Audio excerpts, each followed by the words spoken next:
Hello everyone and welcome back to another edition of the Tea Brief. This time we're talking about Ellough Park, which happened, what's the day today? It's Wednesday today, so that happened, it's actually nearly a week ago. Bloody hell, where does it go? I don't know. Anyway, we're only gonna be, this is probably gonna be a shorter Tea Brief than normal because I only did one round. I only did the endurances in the morning, and I'll get into that in but a moment.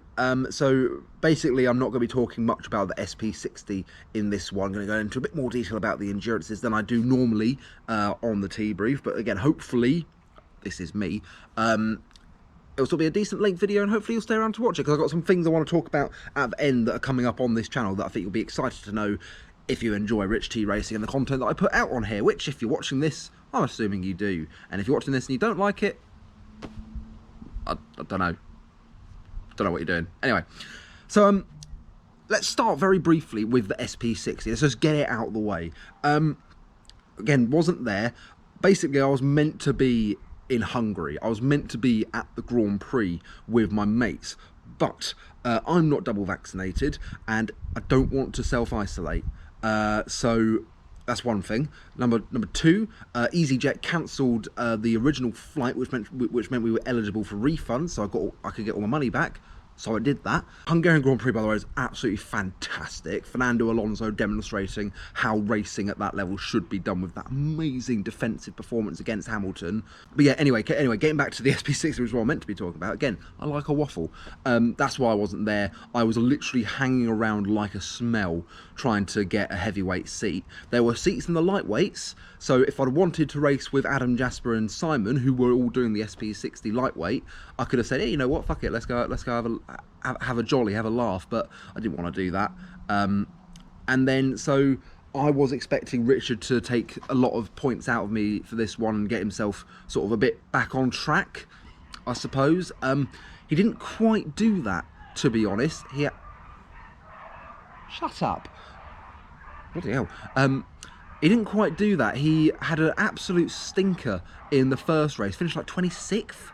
I think that's his third worst result of the year. So I saw that when I'd stopped at a BP garage and thought, yes, that's good. It's good for the championship. He then put in a much better performance, again, just purely based on the results. Don't know what might have happened in the race, I don't know. But he finished 16th in this next one, which I think is sort of what I come to expect now from Richard. He can have one race, and from me as well, for anyone in the SP60, you have one race that's shit and one race that's actually pretty decent. You put in a good performance and then everything's back on track. So the situation in the championship now, because we're now at the halfway point of the season, is I am leading by 9 points, because I don't know why they've done this, but the 6 drop results has come into effect. Again, it strikes me whoever's going to win this SP60 championship, it's between me and Richard, let's face it. Whoever wins this championship is going to be the person who can put the most consistent results together, because with the exception of Wilton and maybe Buckmore, but even then they still went wrong. I've had races that have gone wrong. So yeah, it's going to be who can put 2 races together and have good qualifying as well. So yeah, that's what I want to talk about the SP60. Again, gone way over what I would want to do, what I would want to do, but let's get into the racing now with the endurances. So it was just me and Jasper with the 3 swans, so it's just the 2 swans on this occasion. Tom, I don't know where Tom was, I think he was at a wedding or something, but first time me and Jasper racing by ourselves. And Jasper's never been to Ellough, so I did qualifying.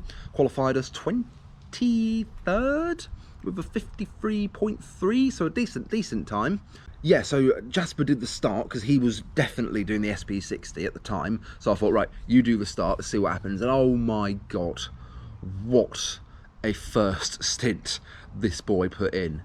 The team that qualified first for the Inters class, they were like 6th. They were 6th overall. They pitted very, very early. So then we were in a tussle with Brilio and Yusuf for 2nd place at the time. Yusuf dived in about 7 minutes, I think based on what I did at Lid, where we were all in a big fight, and I decided I pulled in, got some clean air, banged it, and came out miles in front of him. So I think that was his logic. Didn't work out for him because he got stuck behind people.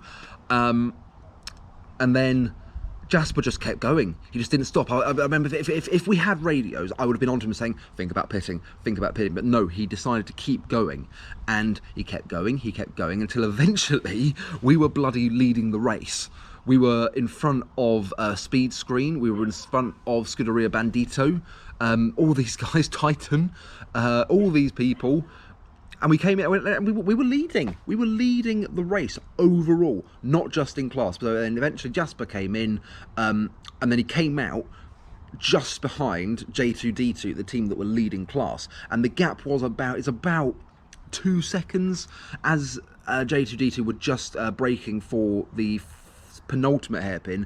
Jasper was just coming out, or he'd just come out of the right left hairpin, that one, the one that's got the crest. So it was looking very good. Then Jasper came in for his second stop before J2D2 came in for their second stop, and I knew, like, J2D2, they're going to have a fucking long stop, and they did, and we were miles in front when Jasper pitted, so it was all looking very good. And then J2D2 pitted like they pitted just before the second window closed, and just after the third window opened. So it was like, okay, they're doing a little summon with this one.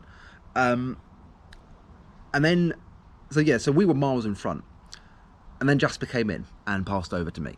Now, if you're aware of who I am, you know I like this thing, the GoPro. I like to film things. I like to have a YouTube channel. I like to think that I'm Billy Big Bollocks. I like to think that I'm the KSI of the side of I was about to say the KSI of the Sidemen. I like to think that I'm the KSI of the Club 100 YouTube scene. So I like to film things, and because I wasn't doing the SP60, I thought, right, I want to get the entire 2-hour race on camera. To do that, I'm going to need to change the battery at the halfway point, because the batteries only last about an hour. Didn't practice this in practice because I was otherwise engaged, and Jasper was going out, and I forgot. I was trying to call him in, but he just didn't come in because I wanted to put the GoPro on and do a practice changeover of batteries, see how it went. Didn't get to do that. So Jasper comes in. There are people already stopped in the pit, so it's like, okay, we've got time to do it. Flip the thing open, get it up. Immediately, the clip comes off, and I can't get the battery out with my gloved hand. So I've got to take the glove off, get the battery, and meanwhile the cart's being pushed to get fuel in it. So I'm like, battery in, got to get this clip thing back on and in. And oh my God, it just took so much time, and we lost so much time from it. Our good pit stops were 74, it was a 74-second lap time. That one was a 91 second, so we lost 17 seconds through that one. And then when I eventually came out, I came out behind Richard's team, because Richard Newton was racing in the endurances with some other people whose names I don't know. I came out behind a guy in like a bluey, it was the guy I'd seen a post on Facebook with it, and I came out behind him, and he was difficult to pass. I was faster than him, but I was struggling to get past him. He was really angry about something. He kept flipping his team the bird or something. I don't know what was wrong. I think it was something to do with his fuel, and he wasn't being called in, or people weren't going over to go help him. Don't understand, but yeah, it took me so long to get past him that eventually, when I did, I was like, right, I've got to pull away. All of a sudden, there was a few laps there. I thought, right, I'm good, we're fine, we're still leading. And all of a sudden, I can just hear a cart on my inside into turn one. I look and I see it's J2D2. It's this guy in red and white. As I'm like, shit. Okay, this is okay. Let's see what happens here. I'm not going to lie. The best defensive driving I've ever done, keeping this guy behind for my first stint. This guy was so much faster than me, but I was not letting him pass. I was taking the right lines. I was making it difficult for him. Eventually he got past me into the second of the right-handers after the first corner, so like turn 3, I guess you'd call it. So yeah, so he did get me. Then I pitted immediately afterwards. I put my hand up to say I'm coming in. Came in, did my stop, perfect stop, 74 seconds. And then my second stint was, again, one of these legendary Zen moments. I was like, this kart feels fantastic. It was great. And then eventually I saw the guy come into pit, and he'd come out quite a bit behind me, which was good. I was like, right, this is a good sign. Just got to keep him there. And then I noticed that he'd pitted again, so they'd done the same thing. They'd run really long in their fourth stint, so they probably waited until the pit window closed, had a really long stop, then as soon as the final pit window opened, boxed and just got it out of the way and done. So that happened. I was like, right, when am I going to pit? And I thought, right, I'm going to come in about 1:45, because I reckon that we'll let the 1:40 go for like if there are any changeovers or whatever, and then let's just go 1:45, come in. I came in, had a very quick chat with Jasper, was like, has he pitted? He's pitted twice, right? And they're like, yeah, we've got a good gap, brilliant, fuel cap, boom, on. I tried to, because the first one went so well, I put the fuel cap on, went, and it was on, done. This one I tried to do the same thing and it didn't happen. It was a struggle, and we lost 9 seconds in that pit. And as I came out, I was like, for fuck's sake, that's 2 pit stops gone wrong, and they've both been my fault. Came out and I saw the guy, the J2D2 guy, he was just, as I was just exiting the second hairpin, he was just coming out of the right left hairpin. So I was like, right, okay, got this. I've got a good gap. 15 minutes. Let's just go. And it was going well. I was like, I wasn't sure. I could have sworn I kept seeing in my peripheral into the penultimate hairpin. I was like, no, he's still there with 5. Let's just keep it going. He surely can't catch me. He did. And he put in a very decisive move down the inside of the penultimate corner. I tried to keep with him, but nah. Because what had been happening was in the battle me and him were having, I'd been defending into that corner. He'd been trying to go around the outside, and I was just like, it's not happening. So he'd obviously learned from that and thought, right, as soon as I get the opportunity, just send it down the inside, because he might not be expecting it. And I wasn't, and we lost. Well, I say we lost. We came second. There's the trophy. But as the boxer today said, you don't win silver, you lose gold, and that's how I felt. And I've been kicking myself ever since, really, because we lost because of 2 dodgy pit stops, and both of them were my fault. The main one was this bloody thing, because I have to have everything filmed. Brilliant, bring you this stuff. So that's something you've learned. I've learned. Don't attempt to battery switch during a race, because it's not going to work. So yeah, that's sort of the report, really. That's the tea brief for the endurances. The good news is we extend our championship lead over Brilio. They came third, so we've extended by another 5 points, which is good. No idea when the dropped rounds will come into effect for the endurances. I'm guessing after Landau. So yeah, that was the sort of the takeaway from it. That's okay. We've extended the lead and we've got 5 to go. It's not going to be defined by just this one. And the fact is, in the endurances, we've got 2 wins, 3 second places, and a 5th. So the 5th is a drop round. Having 2 wins and 3 second places, that's pretty good going, in my opinion. So that's it. So if you have stuck around to find out what I'm sort of getting up to on this channel over the next few weeks, the next video after this one will be the Rye House main video for the SP60.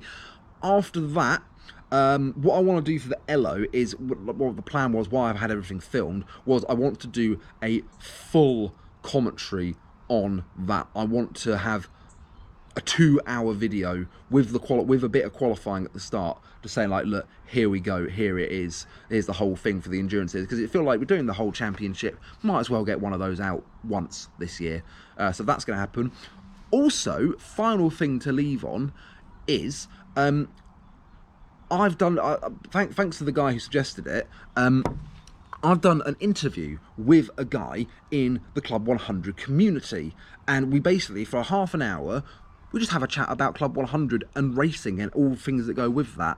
So that will be on this channel sometime this month, before the PFI special. I want to have these things done before PFI in 2 weeks, so I'm going to work hard to make sure that's done. And then, yeah, I can't wait to bring that to you. I hope it's something that can sort of change the outlay of this channel and can bring more stuff to you like that in the future. And hopefully, if you're still watching, it's the sort of thing you might like to get involved in. Which again, that will happen when the time comes, when that video comes out. But that's it for now. Thank you very much for watching what is probably actually now, in my attempt to make a short tea brief, I've probably ended up making the longest tea brief so far this year. But that is me. That's what happens if you know me and you watch my content. That's probably, you come to expect it. But yeah, that's it, guys. Thank you so much for watching. Thank you so much for bearing with me. And all I shall say for now is ta-ta and farewell.